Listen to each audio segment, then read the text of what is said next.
Buenos días, estimados amigos y amigas de La Ventana Ciudadana. Nos dirigimos a todos nuestros lectores a lo largo de Chile, de América Latina y del mundo, para en esta mañana presentar una nueva entrevista, ni más ni menos que a don Pedro Rioseco, un importante psiquiatra que nos va a comentar respecto de lo que ha sido su historia, la historia de su facultad en la Universidad de Concepción, y conversaremos respecto de interesantes temas respecto de la interpretación del desarrollo del hombre y de la sociedad en estos momentos.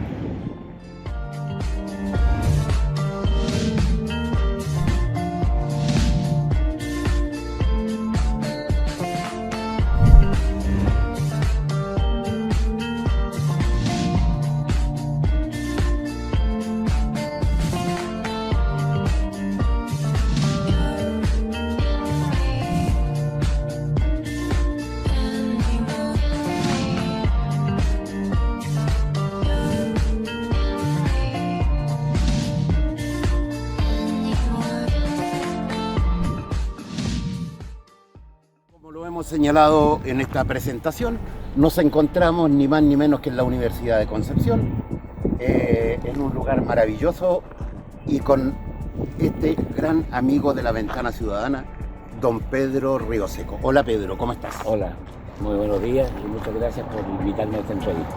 Mira Pedro, el interés nuestro y de nuestros lectores es conocer un poco cómo se forja tu carrera desde los inicios aquí en la universidad, y que tiene que ver que nos cuentes un poco, porque tú tienes la historia en tu cabeza y en tus palabras. Cuéntanos un poco de la historia de tu facultad y tus inicios como estudiante en esta universidad. Bueno, esta universidad se gestó hace ya 100 años, 1919, como una demanda que tenía la comunidad de Concepción por tener una casa de estudios superiores. Cuando fue la negativa de la Universidad de Chile, que no nos quiso armar una sede aquí en la Universidad de Concepción, la comunidad reaccionó y formó esta universidad. Pasaron muchos años y en 1924 recién se crea la Facultad de Medicina de la Universidad de Concepción, que tenía los 3 primeros años solamente. Los alumnos estudiaban 3 años y se tenían que ir a estudiar a Santiago, a la Universidad de Chile, el resto. Hasta que en la década del 50, ya siendo rector don Ignacio González Ginovés, se prolonga la carrera de medicina trayendo personas de afuera muy importantes, como el profesor Edsog, el profesor Auersberg, todos europeos o norteamericanos, que gestaron, digamos, el resto de los cursos hasta el internado, pero igual teníamos que ir a dar el examen a la Universidad de Chile. El año 1972 fuimos los últimos que dimos el examen con comisión de la Universidad de Chile, porque era la única universidad que otorgaba el título de médico cirujano. Después de eso ya cada universidad empezó a poder dar su título de médico cirujano. Yo ingresé a esta universidad el año 1965 a estudiar en el famoso propedéutico, que era un curso en que tú no entrabas a una carrera, entrabas a un área biológica, un área humanista, un área matemática. Y en esa área entonces tú, de acuerdo a las notas que tú obtenías, podías postular después a medicina, odontología, biología, química, farmacia, bioquímica. Y ahí entonces en ese año 1965 entré a la Facultad de Medicina y estudié todos mis años aquí en la Universidad de Concepción. Mi interés por la psiquiatría parte en tercer año de medicina, cuando tuve la asignatura de psicología médica, donde me di cuenta que era la única especialidad que miraba al hombre un poco más allá de un mero cuerpo. Y eso me encantó y eso me gustó, porque la psiquiatría se acerca un poco más al humano, se acerca un poco más a lo antropológico. Y ahí viene también la psiquiatría antropológica, que es un poco la línea, y la psiquiatría biológica, que es la línea que yo he seguido a lo largo de toda mi carrera. Pasemos de lo que ha sido esta experiencia histórica, este relato histórico de lo que ha sido la facultad y lo que fue tu ingreso a la universidad, para llegar a usted profesor y maestro. Cuéntenos un poco de su historia. Bueno, cuando me recibí de médico, la universidad me contrató como instructor becado. O sea, yo empecé a hacer mi beca aquí, ¿no es cierto? Pero a la vez tenía que trabajar haciendo clases ya recién recibido. Eso fue durante 2 años y después terminé mi beca en la Universidad de Chile porque era la única que tenía postítulo y posgrado. La Universidad de Concepción todavía no estaba entregando el título. Así que me recibí, el título lo tengo de la Universidad de Chile, también el título de médico psiquiatra. O sea, el médico cirujano de la Universidad de Chile y médico psiquiatra de la Universidad de Chile. Después de eso, entonces, mis otros estudios fue el año 86, me fui a hacer psiquiatría biológica a la Universidad de Navarra en España durante un poquito más de un año. Y ahí, bueno, tuve un título de psiquiatra, digamos, por la Universidad de Navarra en España. Empecé a ascender como instructor becado hasta llegar, digamos, al título máximo que entrega la Universidad de Concepción, que es el título de profesor titular, ya un catedrático. Eso lo obtuve en el año 2004 y ejercí durante todo ese tiempo. Bueno, el año 2000,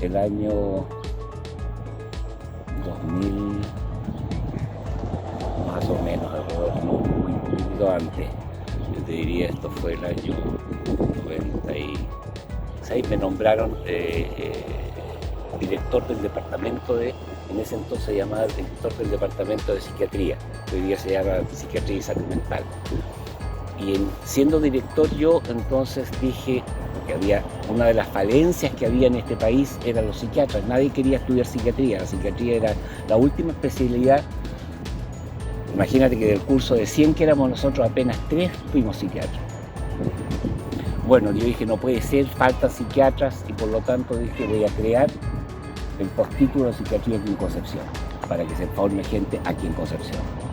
Y ahí creé entonces el postítulo de psiquiatría y empezamos a formar discípulos en Concepción, y por eso, principalmente, y un poco por las investigaciones que he tratado de hacer, la Sociedad de Psiquiatría, Neurología y Neurocirugía de Chile me otorgó el título de maestro de la psiquiatría chilena por haber formado mucha gente. Maestro, doctor y profesor. 2 o 3 hechos que a usted le hayan causado significación en su carrera en esta etapa de docente. A ver, primero yo te diría que el boom de lo que fue la psicofarmacología en la medicina y especialmente en la psiquiatría. Cuando yo me recibí, prácticamente nosotros teníamos 2 o 3 medicamentos, que era la clorpromacina, el meprobamato y principalmente el electroshock. Eso con el tiempo fue, pero en forma gigantesca. Yo creo que la especialidad que más se ha beneficiado, digamos, de la ciencia farmacológica ha sido la psiquiatría. Porque antiguamente una depresión era muy complicada de tratar, hasta que aparecieron los tricíclicos, la mitriptilina, la imipramina, que fueron los primeros antidepresivos, que provocaban muchos problemas además, porque tenían muchos efectos secundarios. Hoy en día tú tratas una depresión con antidepresivos sin mayor problema y con muy buenos resultados. Lo mismo la psicosis, o sea, la locura. Antes teníamos que hacer electroshock principalmente, prácticamente teníamos la clorpromacina, que era un neuroléptico que usábamos. Pero hoy en día tenemos los antipsicóticos, ¿no? Y con muy buenos resultados. Ahora, eso en primer lugar. En segundo lugar fue que la apertura de los hospitales psiquiátricos. Antiguamente estos hospitales psiquiátricos eran unas locotecas, es decir, todas las personas habían que encerrarlas y dejarlas ahí, cosa que hacía que el pobre paciente, sin poder manejarse en el mundo, tener una vida social, una vida afectiva con su familia, se iba empeorando y deteriorando cada vez más. Trieste, en Italia, fueron los primeros que abrieron estos hospitales psiquiátricos y se abrieron a la comunidad. Y eso es otro hito muy, muy importante en la psiquiatría. Y ahora, desgraciadamente, yo te diría, todavía nos falta un poco, no de tener locotecas, pero sí de tener hospitales para recibir a la gente que está en un problema agudo, para tenerlo un mes, 2 meses y poder hacerlo volver a la comunidad. Nuestro país tiene 10 veces menos la cantidad de camas que debiera tener cualquier país desarrollado. Entonces, y hay algunas pacientes que son pacientes crónicos que no van a mejorar. ¿Y cuál es el hospital psiquiátrico de esas personas? La calle, cuando deberían estar en hogares. Entonces nos falta mucho todavía desde esa perspectiva.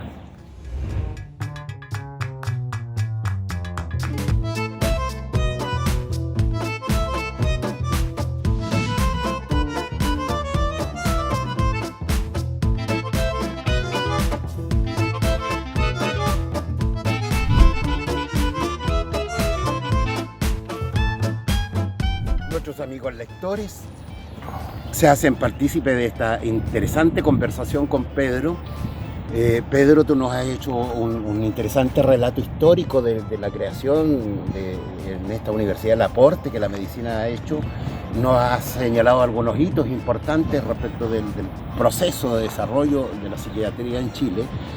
Nos has contado un poco tu ingreso interesante, pero yo te quiero invitar para que vayamos a echar una mirada desde el punto de vista de tus competencias intelectuales, profesionales, a mirar la sociedad. ¿Te parece que conversemos un poco de la sociedad actual? Sí, encantado.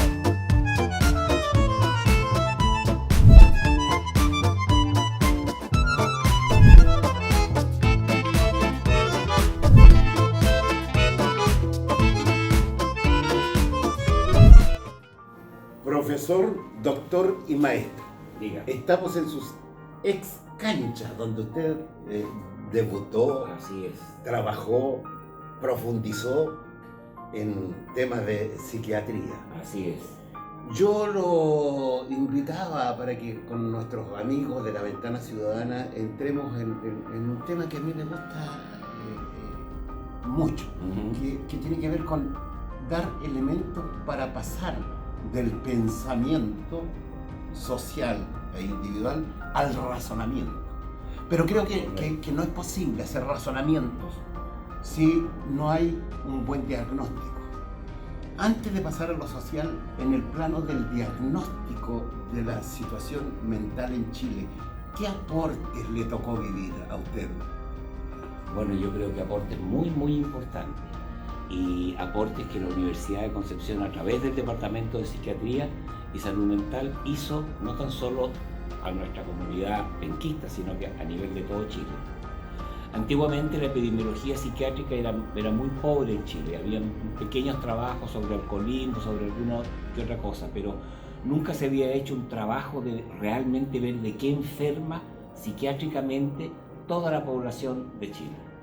Fue nuestro departamento el que hizo el primer trabajo epidemiológico para poder saber cuál es el diagnóstico en función de qué es lo que enferma a los chilenos a lo largo de su vida. Y así fue un trabajo que hicimos tomando Concepción primero, Iquique, Santiago y Temuco. A lo largo de todo Chile hicimos en estas 4, hicimos el estudio acerca de las enfermedades psiquiátricas de la población general. Y ahí nos dimos cuenta que 1 de cada 3 chilenos a lo largo de su vida iba a ser una enfermedad psiquiátrica. Ahí tenemos miles, pero miles de cifras, digamos, en relación a, por ejemplo, que los cuadros depresivos en este país eran altísimos. Alrededor del 10% de la población estaba en ese momento con un trastorno de tipo depresivo. Que las enfermedades ansiosas eran casi un 20%, o sea, 1 de cada 5 personas en este país vive estresada, vive con ansiedad. Y comprobamos también que la psicosis, como la esquizofrenia, por ejemplo, tenía exactamente el mismo porcentaje en la población que en otros países, como los países desarrollados, o sea, entre el 1%, el 2%, lo mismo que la enfermedad afectiva bipolar, en fin. hicimos un catastro de todas las enfermedades a lo largo de Chile y de toda la población mayor de 15 años. No lo hicimos con niños. Pedro, me obligas a ponerme serio y quizás un poco profundo, y discúlpame, pero quiero partir señalándote lo siguiente. Tú nos acabas de decir el importante aporte de la Universidad de Concepción, de tu equipo de trabajo, con los compañeros que tú hiciste este trabajo, que fue significativo. Sin embargo, a mí me preocupa hoy día, y creo que a la sociedad le preocupa hoy día, lo siguiente. En el marco de una sociedad dominada, dirigida, orientada por un sistema neoliberal que no es solo, desde mi punto de vista, discúlpame si me equivoco, discúlpenme, estimados amigos, si exagero, pero yo creo que no es un sistema solo económico, es un sistema económico, social, político, cultural y filosófico que permite, que hace, que orienta un modo de vivir, un modo de desarrollo social, cultural e individual que acentúa el individualismo por sobre todas las cosas. Hoy, en Chile y en el mundo, sufrimos una epidemia en términos de la salud mental. Los niveles de angustia y de depresión, las cifras nos dicen que están en alza. Todo esto en el marco de un mundo y de una sociedad que está aquejada por los problemas medioambientales, por los problemas económicos, sociales y sobre todo por el individualismo que nos hace que nuestros escasos conocimientos se traduzcan a mirarnos, comillas, el ombligo y no mirar lo que pasa en nuestro entorno. Cada día somos más individualistas, cada día nos importa menos incluso nuestra propia vida familiar, social, nuestros entornos. ¿Cuál es el aporte que la psiquiatría debería hacer en estos momentos? ¿De qué debería estar preocupada en este marco? Bueno, a ver, la psiquiatría como especialidad de la medicina tiene como finalidad y como objetivo mejorar al individuo enfermo. Pero además la psiquiatría, para poder mejorar a ese individuo enfermo, tiene que empezar a pensar cuáles son las etiologías, digamos, que están, la génesis de esta enfermedad. Y para eso no tenemos que olvidar que el ser humano es un ente biopsicosocial. Y donde la especialidad donde más se puede aplicar esta verdad de lo que es el ente humano es en la psiquiatría.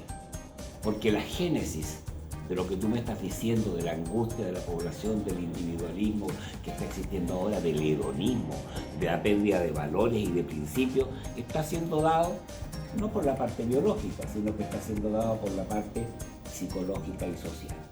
Por eso en la génesis de la enfermedad psiquiátrica, lo psicológico y lo social tienen una importancia inmensa, sin dejar de lado que también está la parte biológica, que están los genes.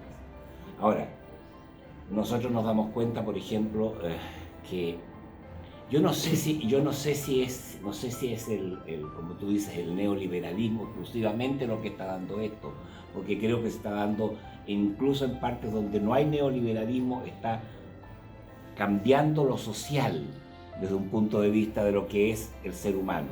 Entonces está apareciendo un ser humano que está perdiendo los valores, está perdiendo ciertos principios, aparece el individualismo, aparece el hedonismo, aparece el aquí y el ahora, solamente, sin ninguna proyección, y eso tiene que verlo aspecto social. Y ahí es donde entra la política, ahí es donde entran los métodos que tiene cada sociedad, digamos, para corregir esa parte. Ahora, tal como tú dices, a lo mejor el neoliberalismo, por exagerar la libertad individual, está perdiendo, digamos, un poco lo que es el sentido común de la comunidad.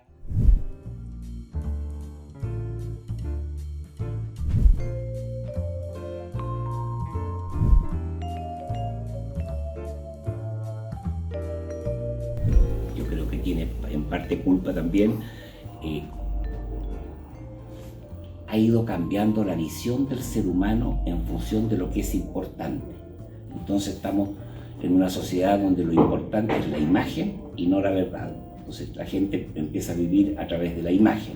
Y por vivir a través de la imagen, entonces emplea una serie de elementos como son: necesito ganar más plata, necesito tener éxito, necesito que mis hijos hagan esto, necesito... Y eso hace que se pierda de una u otra forma, digamos, la verdad, el ser humano en su real dimensión. No estamos creciendo como seres humanos y por lo tanto no está creciendo nuestra sociedad y nuestra civilización en forma adecuada.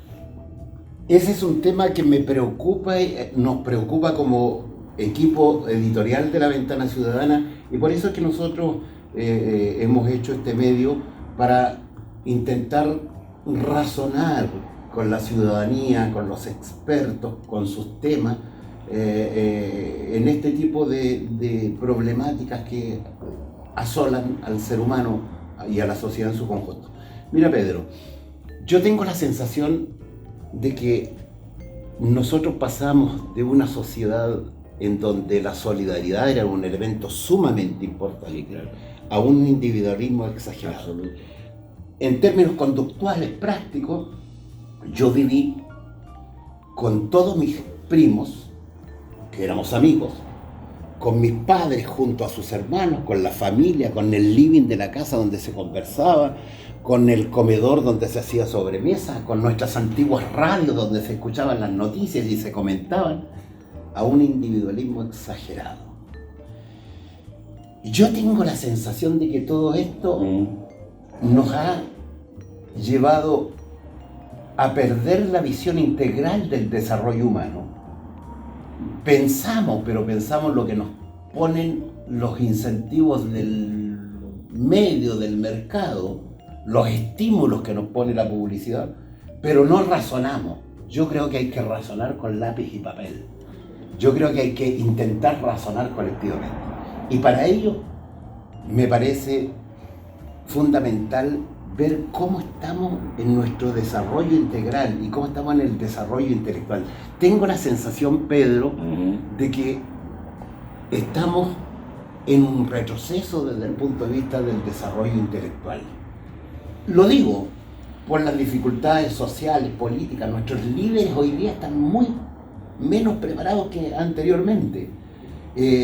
Las crisis de las instituciones tienen que ver con que ha llegado un tipo de gente a dirigir estas instituciones que no está preparada integralmente, que no está influenciada por el interés general de la sociedad y de la nación, sino por los intereses individuales.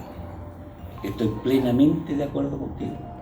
Incluso te podría decir que independiente de la postura política que tenga cada uno, eso sucede en todas.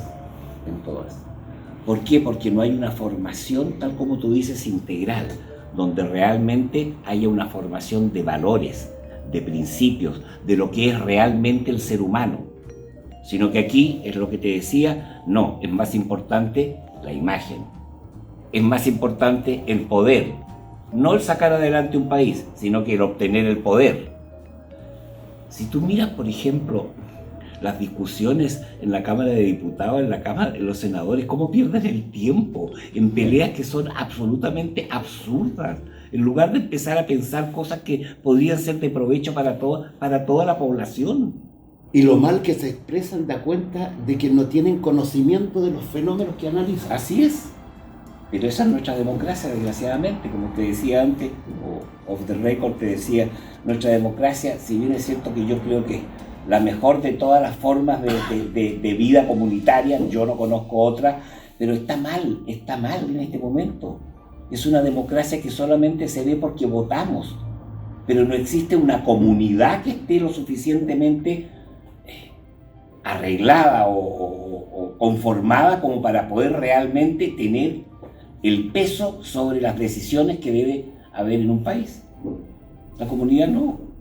Uno vota y es todo lo que hace desde el punto de vista, y por eso entonces viene lo que sucedió con nuestro país hace 2 días atrás o ayer. Exactamente, eso te quería preguntar. Porque la verdad es que, ahora, no es aceptable que la cosa sea así, pero entendamos que esas personas que están haciendo eso tienen las mismas fallas que estamos diciendo, o sea, no tienen una formación, no tienen valores incluidos dentro de su formación, y por lo tanto para ellos la forma es más importante que el fondo.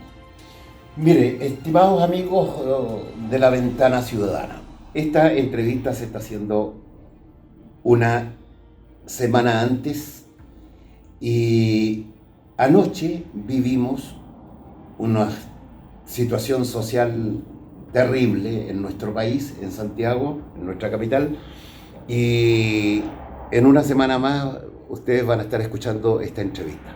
Pedro, fíjate qué asombroso esto del deterioro de la conducta humana, de la falta de razonamiento, de decir cosas para captar cámara y no decir lo que se debe decir en función de los problemas sociales.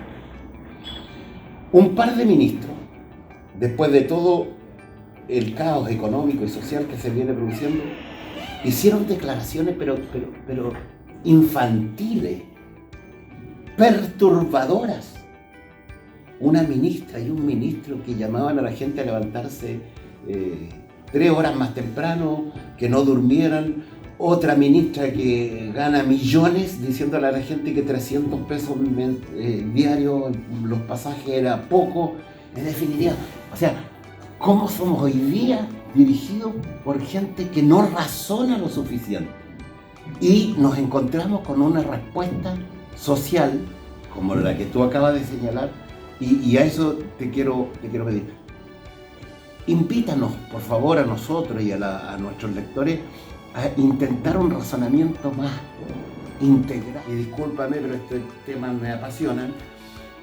Que nos cuentes a nosotros, a nuestros lectores, tu visión respecto de cómo entender lo que está sucediendo en el clima social del país después de esta debacle en Santiago, a mi juicio, exacerbada por declaraciones de ministros que no razonan antes de hablar, que están más preocupados de captar cámaras y de hablar de lo coyuntural y no entender de que aquí la situación es grave, preocupante y que basta un fosforito para que se enciendan las cámaras.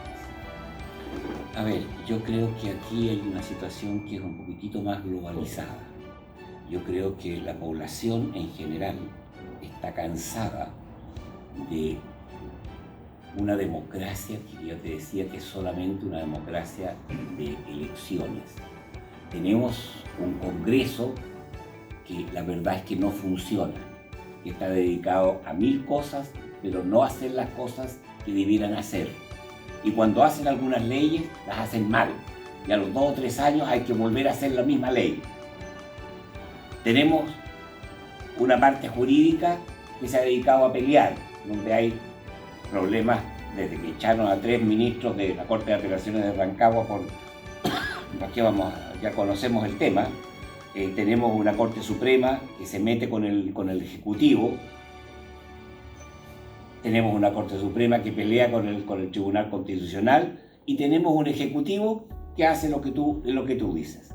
La gente tiene un límite, y sobre todo la gente que está desde un punto de vista económico y social bajo, tiene un límite.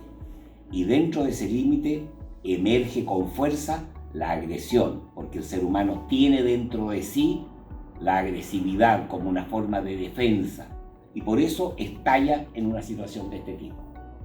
Y es lógico. Ya ellos no tienen nada que perder, ya están cansados, ya están aburridos de promesas y promesas y promesas. Y de una institucionalizada de arriba abajo, de las y que no les religiosas sirve. hasta las... Así es, y no les sirve. no le solucionan sus problemas habituales. Entonces, bueno, vienen este tipo de reacciones en un momento determinado. Te invito. Ahora, yo te diría, este es un problema no tan solo chileno. Hagamos una visión un poquitito más global. Está pasando en Colombia, está pasando en Ecuador, está pasando en Perú y está pasando en Chile. Nosotros que decíamos que éramos los británicos o la excepción a la regla, no, nos está pasando igual. Es un problema social globalizado. Y yo te aseguro que en Europa, que son países con una cultura mucho más profunda, mucho más tranquila, también tienen sus problemitas. Entonces es un problema de nuestra civilización actual. Yo te diría, nuestra civilización está, como te dijera, enferma. Nuestra civilización no es una buena civilización, porque tal como tú has dicho, está marcando solamente el individualismo por un lado, solamente la imagen por otro lado, solamente la tecnología por otro lado. O sea, yo tengo que ser feliz ¿a través de qué? A través de tener dinero, a través de tener plata y a través de, me importa un rábano cuesco, el otro. No emerge el otro como un ser importante para mí y por lo tanto la comunidad no me interesa. En 3 palabras, sintético, sugiérele a nuestros lectores, comillas, si es que hubiera alguna receta, para mirar mejor la sociedad. Cuando miramos mejor, hacemos mejores diagnósticos y nuestra conducta futura es de aporte y no de negación. A ver, en muy pocas palabras yo te diría, hay una cosa que es importante, que es la aparición y la vuelta, digamos, en el fondo, de lo que significa el otro. Aquí se ha perdido, ¿no? Ahora, lo que tú narrabas, esto de estar en una familia, y tú te educaste en una familia donde se conversaba a la hora del almuerzo, donde se estaba en el living, o se conversaban las noticias o las últimas situaciones, eso no se está dando porque el otro no existe. Solamente existo yo en función de lo que a mí me interesa y de lo que yo quiero lograr. Por lo tanto, la primera es mirar al lado y mirar al otro. Los afectos. Así es. Toda la parte afectiva, toda la parte, digamos, de lo que es la comunidad debe empezar a tener fuerza en el individuo interiormente. Ahora, tenemos que reconocer algo. El ser humano es competitivo por sí mismo, por su ADN. Nosotros somos seres biológicos. Nosotros venimos de una evolución y los animales son competitivos. El macho alfa no deja que los otros machos entren a su campo, lo defiende, compite y agrede. A nosotros nos queda algo de eso. También tenemos la agresividad, somos competitivos, pero hay que usar la competitividad para ayudar al otro, para decir, no para castigar, no para bajonear al otro, sino que para poder competir, entre comillas, sanamente, como lo hace uno en un deporte. Colaborar en un marco de ética y moral. Ahora, como se han perdido los valores y los principios, y aquí es donde yo digo que la educación es fundamental.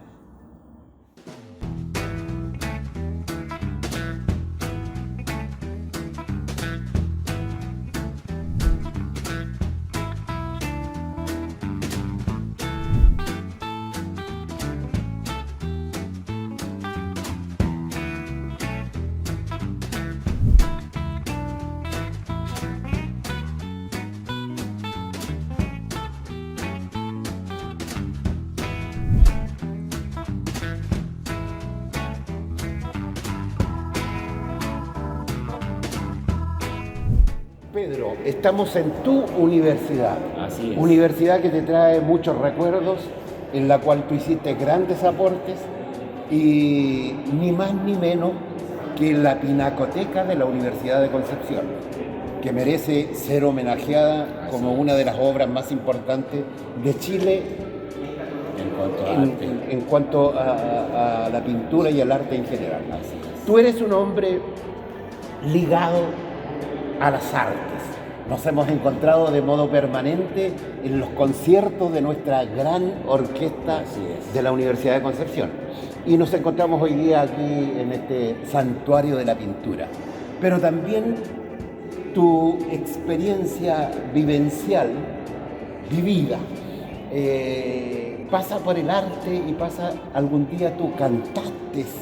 Así es. Y cantaste en este lugar, ¿no? Sí, y en los teatros también, a lo largo de toda la comuna salíamos. Yo pertenecía al coro de la Universidad de Concepción desde el año 1968 hasta que salí, digamos, de médico el año 2002.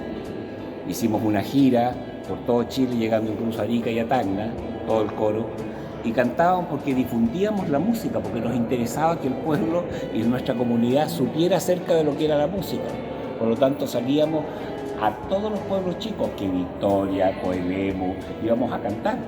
Y además cantábamos cosas también más importantes, como la misa Brevit, Soltán Kodály, o el Requiem de Mozart, ¿no es cierto? Lo cantábamos con la orquesta de la Universidad de Concepción.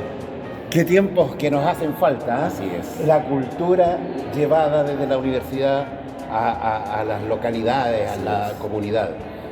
Pedro, un hombre de la ciencia y de la cultura. Háblanos, por favor, a nuestros lectores, háblanos de la importancia en la sociedad de la cultura y de la educación. Bueno, yo les diría que, partamos por la educación. La educación, yo diría, es el pilar fundamental para ir creando una sociedad que debiéramos o tenemos como ejemplo para llegar a tener. Lo único que nos permite construir esa sociedad que nosotros queremos es la educación. Y tiene que ser una educación que maneje valores y principios, más que conocimiento. Hoy día el conocimiento lo tenemos ahí, en cualquier parte. El conocimiento son datos, lo que necesitamos es sabiduría. Es sabiduría, es cómo manejar ese conocimiento o dónde encontrarlo cuando nosotros queramos usarlo. Y para eso necesitamos una formación integral dentro de nuestros educandos. Y para eso necesitamos profesores que tengan ese concepto en función de lo que es la educación. La educación, por favor, tenemos que entenderla como algo formativo, tenemos que formar al individuo. No es una instrucción, la instrucción es entregarle conocimiento. Aquí tenemos que entregar una formación con valores, con principios, que le permita al individuo ir generando una relación con el otro y formando, por lo tanto, una sociedad, que es la sociedad que nosotros queremos. Eso por un lado. La cultura nos entrega los valores y los principios, principalmente. Si nosotros somos capaces de leer, somos capaces de escuchar música, somos capaces de meternos en el arte, yo te diría, incluso se adelanta a la ciencia muchas veces. Podemos, por ejemplo, un Shakespeare en Ofelia, en Hamlet, nos muestra una esquizofrenia que fue descrita 400 años después. O un Quijote que nos muestra lo que es un leptosómico, que es el Quijote, con un pícnico, que es Sancho Panza, que fueron descritos después como características de personalidad de ciertos individuos. O sea, el arte no está ajeno a lo que es el pensamiento. Por eso tenemos que tener el arte al lado nuestro, porque nos va indicando a veces con mucha anticipación a lo que la ciencia después nos puede ir entregando. Pedro, estimados amigos de La Ventana Ciudadana, este es un esfuerzo más por trabajar con personas importantes como lo es Pedro en nuestro medio, en lo que es la ciencia, en lo que es el conocimiento del arte, en su vinculación con los intentos por un desarrollo humano más integral.